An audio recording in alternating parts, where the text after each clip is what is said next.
یا اللہ یا اللہ۔ آج رمضان المبارک کا 13واں روزہ ہے اور قرآن مجید فرقان حمید کے 13ویں سپارے کا مختصر تفسیر و تشریح۔ قرآن پاک کے اس سپارے کے اندر ٹوٹل 3 صورتیں ہیں۔ نمبر 1 سورہ یوسف کا بقایا حصہ، سورہ رات اور سورہ ابراہیم۔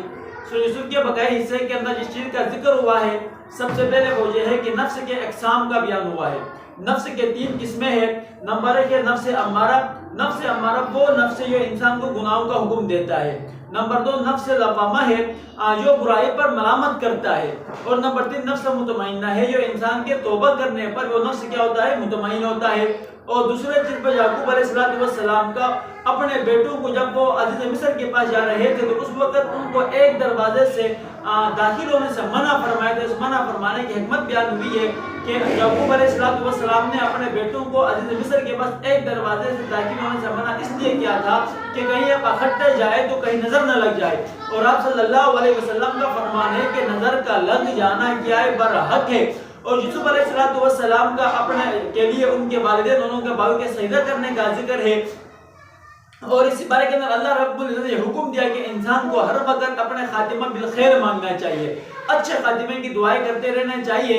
اس لیے ہمیں بھی چاہیے کہ ہم کیا کریں؟ اچھے خاتمے کا وہ دعائیں مانگتے رہے۔ اور دوسرا سورۃ رعد ہے۔ سورۃ رعد کی جو اہم نکات ہے ان میں سب سے پہلے قرآن پاک کی حقانیت ہے اور ان صورتوں کا آغاز حروف مقطعات سے ہوتا ہے۔ ان میں سے ابتدائی طور پر عام طور پر دیکھا جائے تو سورۃ قرآن پاک کا ذکر موجود ہے۔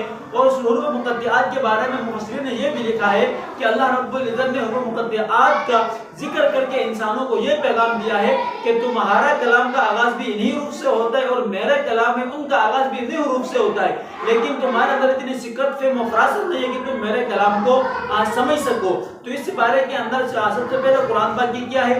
حقانیت ہے اور توحید کا ذکر ہے، توحید کے دلائل ہے، یعنی زندگی اور موت اللہ کے ہاتھ میں دینے والا اللہ تعالیٰ ہے، جتنے بھی چیزیں سب کچھ کرنے والا کیا ہے؟ ایک اللہ کی ہے۔ اور شرک کی مذمت ہے، اللہ کے ساتھ کسی کو بھی شریک نہیں ٹھہرانا چاہیے۔ اللہ پاک قیامت ان تمام گناہوں کو معاف فرماتے سوائے شرک کے، مشرک کو اللہ معاف نہیں کریں گے، اس لیے شرک سے بغیر بچتے رہنا چاہیے۔ قیامت کا ذکر ہے، لوگوں کو جمع ہونا، حشر معاشر کا، ان تمام کا ذکر کیا اس سپارے کے اندر موجود ہے۔ اور اس سپارے کے اندر اللہ نے یہ فرمایا مومن اور کافر کبھی بھی برابر نہیں ہو سکتا۔ مومن کے ایک درجہ ہے وہ کافر سے اعلیٰ و عرفہ ہے، اور جو کافر ہے وہ ہمیشہ پستی پر ہے اور مومن اونچائی پر ہے۔ اور متقی لوگوں کے 8 صفات کا ذکر ہے۔ اس بارے کے اندر جو متقی لوگ ہیں ان کے 8 صفات کا ذکر۔ نمبر 1 کیا؟ متقی لوگ ہوتے ہیں وہ وفادار ہوں گے۔ دوسرے نمبر پر صلح رحمی والے ہوں گے، ہمیشہ صلح رحمی کی دعوت دیں گے۔ نمبر 3 خوف خدا ان کے دل کے اندر ہوگا، خوف آخرت۔ نمبر 4 پر نمبر 5 صبر ان کے اندر ہوگا۔ نمبر 6 کو کیا؟ نمازوں کے پابند ہوں گے۔ متقی لوگ کیا ہوں گے؟ نمازوں کا اہتمام کرنے والے ہوں گے۔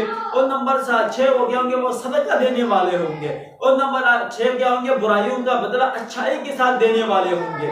وہ کیا کریں گے؟ جو برائی ہوگی اس کا بدلہ بھی اچھائی کے ساتھ ہوگی۔ اور جو بدبخت لوگ ہیں ان کی 3 خوبیاں خامیاں بیان ہوئی ہے، متقین کی خوبیاں، اور اس کے بعد پھر بدبخت لوگ ان کی 3 خامیوں کا ذکر ہے۔ سب سے پہلے کیا؟ وہ وعدہ خلافی کرنے والے ہوں گے، جب بھی وعدہ کریں گے وعدہ خلافی کریں گے۔ دوسرے نمبر پر وہ قطع رحمی کریں گے، رشتوں کو توڑیں گے۔ اور تیسرا فساد فی الارض، زمین کے اندر کیا کریں گے؟ فساد پھیلاتے پھریں گے۔ اور کیا ہے کہ اللہ رب نے فرمایا کہ دلوں کا جو سکون ہے وہ صرف اور صرف اللہ کے ذکر میں ہے۔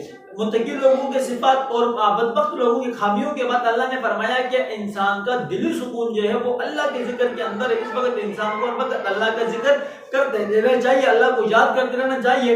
اور جنت کے اندر اللہ رب الانسان کے تمام رشتوں کو کیا کرے گا؟ اکٹھا کرے گا۔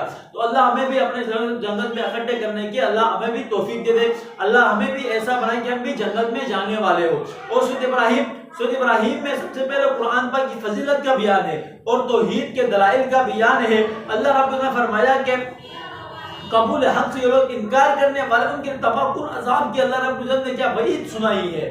کہ اور رسالت کے کیا ہے کہ دلائل ہے، اور پچھلے قوموں کے جو مکذبین ہیں جنہوں نے انبیاء کو جھٹلایا تھا، توحید کو جھٹلایا، رسالت کو جھٹلایا تھا، ان کے اللہ نے کچھ شبہات کا ذکر کیا ہے کہ انہوں نے جو پچھلی قومیں تھے انہوں نے اس وقت کے نبی کا انکار کس بیس پر کیا، انہوں نے اللہ کی توحید کا انکار کس بیس پر کیا، انہوں نے اپنے ان باطل معبودوں کی عبادت کس بیس پہ نہیں چھوڑا۔ اس کا ذکر اللہ نے اس بارے کے اندر کیا۔ اللہ فرماتے ہیں کہ سب سے پہلے ان کو یہ شبہ تھا اللہ رب کے وجود کا شبہ تھا، اللہ ہے یا نہیں، اللہ کے وجود کا ان لوگوں کا شبہ تھا۔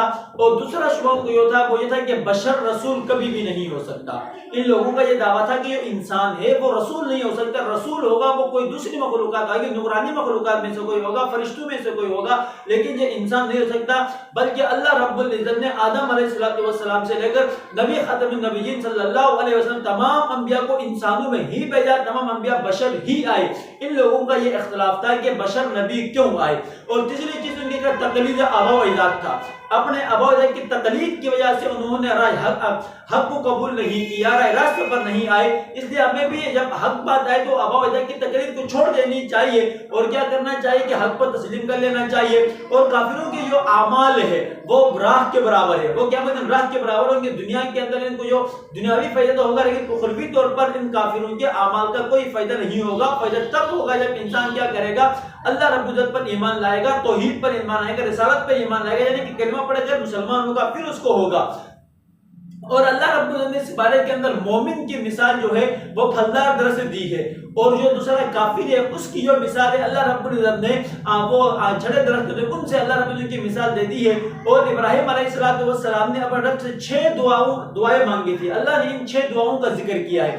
سب سے پہلے ابراہیم صاحب نے اپنے رب سے کیا مانگا تھا؟ امن مانگا تھا، اور بت پرستی سے حفاظت مانگی تھی، اقامت صلاۃ مانگا تھا، انہوں نے دلوں کا میلان مانگا تھا، رزق مانگا تھا، مغفرت کی درخواست انہوں نے کی تھی۔